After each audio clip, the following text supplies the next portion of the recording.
Well, I always had a soft spot in my heart for this character because it's Axel Foley is the first movie that starred an African American that's global, all around the world. People want to see it, because usually the movies that we make, they just show them in the States and around the world, and they don't travel. Axel Foley was the first movie that starred a black person that all around the world was successful. So I always had a soft spot for it, and I wanted to keep doing it as long as I could. I would do it forever. But the third movie kind of was not as good as the first two.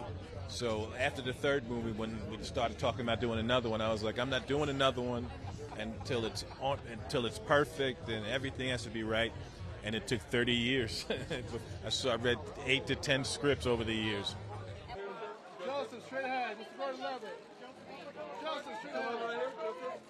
Joseph. First of all, we wanted Eddie in the very beginning, but the studio had made a deal with Sly to pay him, I don't know, a few $1 million, whether he worked or not. So they wanted to put him in Beverly Hills Cop, but he kind of changed the script a little bit and made it more action and comedy, and it cost too much money, so they decided they didn't want to spend the money. So we told you we wanted Eddie, and so here we are, back with Eddie 40 years later. John here right.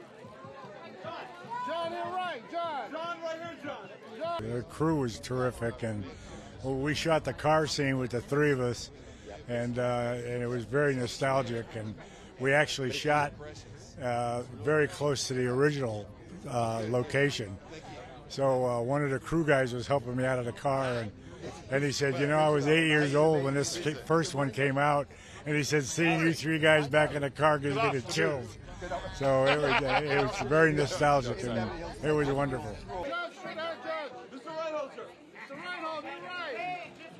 Oh, it was a magical night. Jerry was there, Jerry Bruckheimer was there, and we were 2 blocks away from the original location in 1984, and when we all were on the set together, the crew got real quiet, like we were out of a storybook or something out of their childhood, because a lot of them were children when we did the first one. So it was really enchanting, It was great. And then when we did the scene, the chemistry was still there. It was we just picked it up where we left off. It was great. Yeah, it was really fun. Kevin right here for Jen.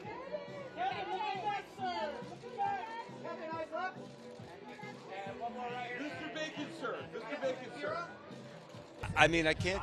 It's funny because the movies that I really grew up on were the movies of the 70s, because I was born in 58. So when I was about trying to, think about becoming an actor, I was looking at Sidney Lumet and Sam Peckinpah, and so it's interesting for me to now.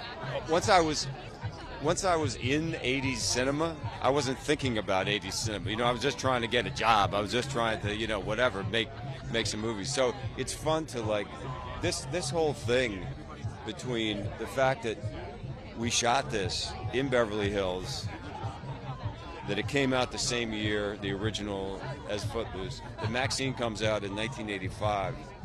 It's like all sort of lining up in this crazy 80s way, and it's cool. It's cool.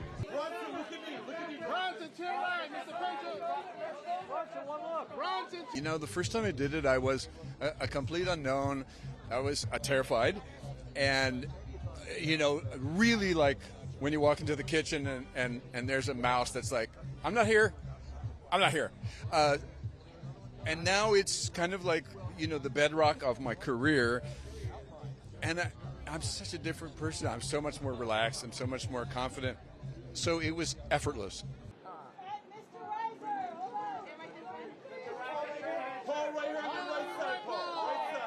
There's one line in the first one where we're in the locker room and Eddie's getting chewed out by the captain, and I had nothing to say and I didn't know how to get out of the scene.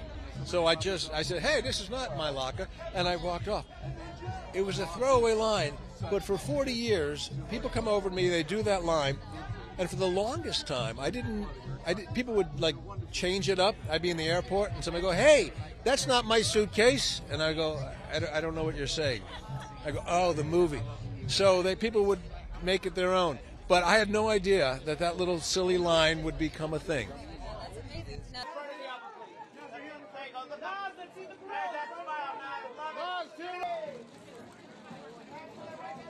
Everybody to your left. Eddie, to your right. Eddie,